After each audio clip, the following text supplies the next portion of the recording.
Now, going to Tripoli, Webster Tarpley is our guest, the author of the unauthorized biography of George Herbert Walker Bush and Barack Obama, a doctor of history and an economist. Tarpley, you let us know the day before you were leaving last week, but that we couldn't talk about it until you got into the country. We understand why. You've got a lot of courage, my friend. You're well-traveled. Why are you there? What are you witnessing in Tripoli as the globalists admit, a top general admits to Congress, they're preparing for ground war? Well, I'm sort of on a fact-finding mission, Alex. Thank you for having me on. The idea here is to come here and see what is actually happening. And there have been a number of people coming through here. You've probably seen Cynthia McKinney, might have seen Wayne Madsen, number of academics from the United States, people from other parts of the world have been invited. So there's a kind of a modest flow of people coming in to do essentially a fact-finding mission. And I think these are things that people ought to be aware of. This is a very, very extreme case of imperialism, right? What you might call the New World Order. This is, in many ways, the leading edge of it.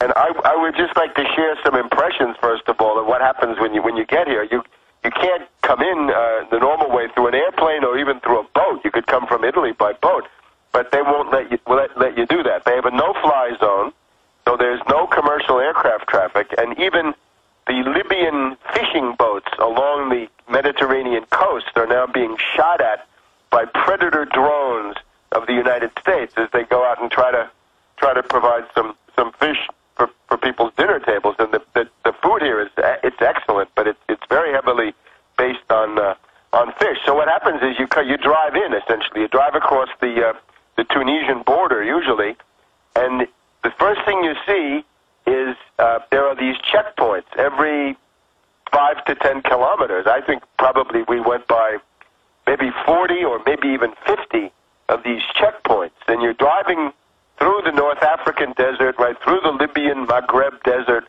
in the night. The roads are filled with heavy trucks because there is commerce going on. These sanctions are not as watertight as people think. And you come to these checkpoints, and this is partly the Libyan army, but they're also supplemented by volunteers, and many of them are women volunteers, and quite a lot of them are black women volunteers. And what you could see is Gaddafi has a very serious base of support, or maybe it's more accurate to say the Libyan government. He's now handed out 2 million machine guns, grenade launchers, hand grenades, and when the U.S. NATO force rolls in there in October, it is going to be an absolute bloodbath. I think that's very important, Alex. This is something that they've told us about. They've essentially given 1 to 2 million Kalashnikovs, these assault rifles, as you mentioned, and that's people's war. And if you really are a dictator, this is something you cannot do. If Gaddafi had been in reality what the U.S. propaganda says he is, why, as soon as everybody got those Kalashnikovs, that would have been the end of the current government. And instead, Webster, they now admit, Amnesty admits, the State Department, no rape gangs with Viagra. They admit the baby incubator story was fake. It's the same group doing that. They admit he didn't run to Venezuela all those times. That was to destabilize. And they now admit, the top admirals come out and admitted, yes, we're trying to kill Gaddafi. Well, obviously, when they're blowing up all of his houses and government buildings every time he's in them, obviously they're trying to do that. They tell us it's not a war. It is a war, and I meant to get the reports yesterday. I mentioned it, but even Reuters and AP are admitting that Congress has been told, yes, the ground forces are ready and are going to be needed. The troops have told us this for late September, early October. This is absolutely insane. But please continue from Libya, telling us what you're seeing. Well, just in terms of this people's war, I would warn everybody that the U.S. or NATO or anybody's invasion of Libya is going to be an act of incalculable folly, and it is simply a gratuitous bloodbath. It's going to make Black Hawk Down look like a picnic. A picnic, and even with all of the bombing that has gone on for so far, what I'm amazed at is the placid attitude of the Libyan people. Normally, you'd think that a foreigner, right, of a country that's bombing Libya, that you'd be lynched or you'd be in danger, and nothing could be farther from the truth. There's still a a tremendous interest in people coming from abroad, and they're grateful to have you here. But now, an invasion is going to be very different. I'm talking to an ambassador, a distinguished older man, extremely cultured, perfect American, perfect French, knows the ways of the world. And he said, well, if the invasion comes, he said, in my household with my wife and my kids, an extended family, we did a kind of census, right, what we could do militarily. And he said, well, we figured we had enough RPGs to knock out about 4 tanks and enough ammunition and Kalashnikovs to take care of, a couple of platoons.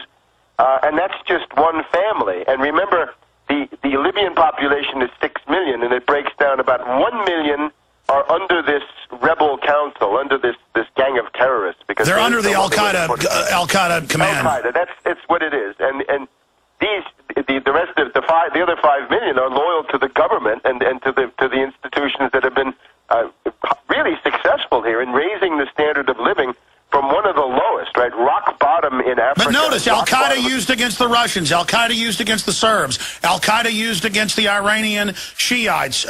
Now they're putting in Al-Qaeda-backed Muslim Brotherhood people in Egypt. I mean, don't folks get it? Anwar al-Awlaki hanging out the Pentagon. Mutalib, right, the underwear bomber, gotten on the plane by the government. Al-Qaeda is a secret army of the private banking cartel. Right, it certainly is. But in terms of what happens with Libya, the other thing about it is, it is a tribal society, and as people talk about it, right, they say everyone is a member of one or the other of the tribes. Now, what that means, though, is that even if the government is decapitated or these other things they're trying to do, that will not solve the problem for NATO, because there is a ready-made combat organization which is available in the form of the tribes. And there is no way around this, no matter what you do, as long as anybody lives here at all. And you can't buy them all off. And you can't buy them all off. No, you can't, because there's a very strong sense of nationalism. There's a devotion to having a united country. So I would simply urge people, if you look at that vote in the House of Representatives last week, it was 238 to 180 concerning cutting off the money. And it means that it lost. 238 voted for war, 180 voted for no money and no war. Now, that simply means if you could shift 30 votes from the war column into the peace column, you would cut off the funding. And I think that's worth a real try. Number one, if people are from the Tea Party or Republicans or conservative Democrats, they've got to realize this is Al-Qaeda. The people that run Benghazi and Darna and Tobruk, those are terrorists. Those are veterans of Iraq and Afghanistan. The leader admits he killed Americans in Iraq, and we're unpatriotic because we don't support Al-Qaeda, Webster. There we go. And the other one, though, is the massacre, the atrocities against black Africans, people from Mali or Somalia or Chad, under the rebel regime. That ought to be enough to move the entire Black Caucus out of the war column and into the peace column if they're not there already. And then there is this great man-made river, and the fact that when they talk about revolution, everybody in this country will say Gaddafi and his government, that's the revolution. That's the anti-colonial, anti-imperialist revolution that actually means something. Whereas these people in Benghazi, those are monarchists, those are religious obscurantists, they're the Muslim Brotherhood, and Al-Qaeda. Well, I mean, they openly want the old British monarchy, back monarchy group put back in. Yes, and in fact, that's what they would do. So I think militarily, the stuff you hear about the progress of the rebels, this is simply nonsense. But I want to go back to those checkpoints in the night, because I want people to understand, if you want to know where the front line of the fight for civilization is, it's those Libyan soldiers, volunteers, women, many of them, standing out there in the night, knowing the only hope of those rebels is to get terrorists into the city of Tripoli, and they're going to have to get them through those checkpoints. And they're not going to do very well, because, again, there's a checkpoint every 5 or 10 kilometers. And we were lucky. We got to go by because we had a little bit of extra getting through some of these checkpoints. But for a lot of people, it's a laborious process, but they're willing to do it. And again, the support, it seems to me, is virtually seamless.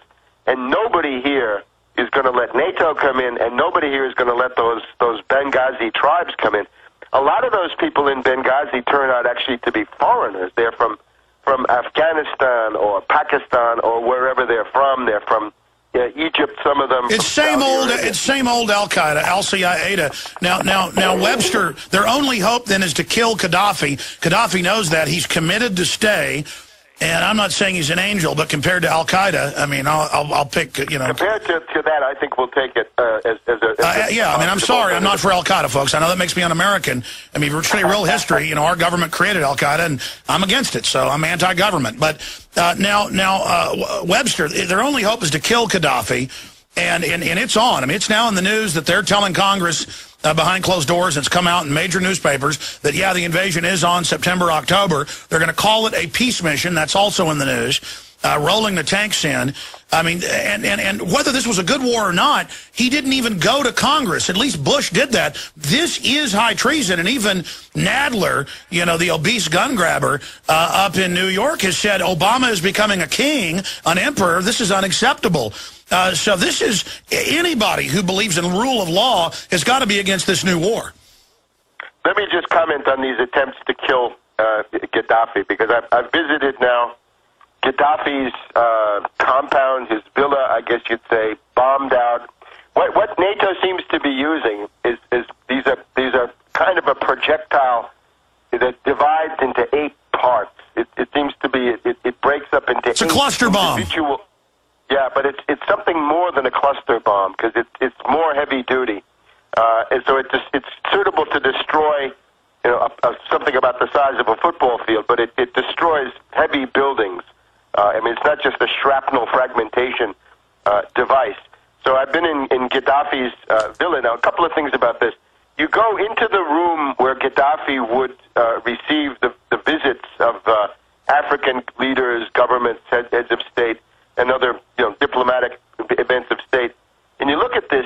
This is not the palace of I don't know who.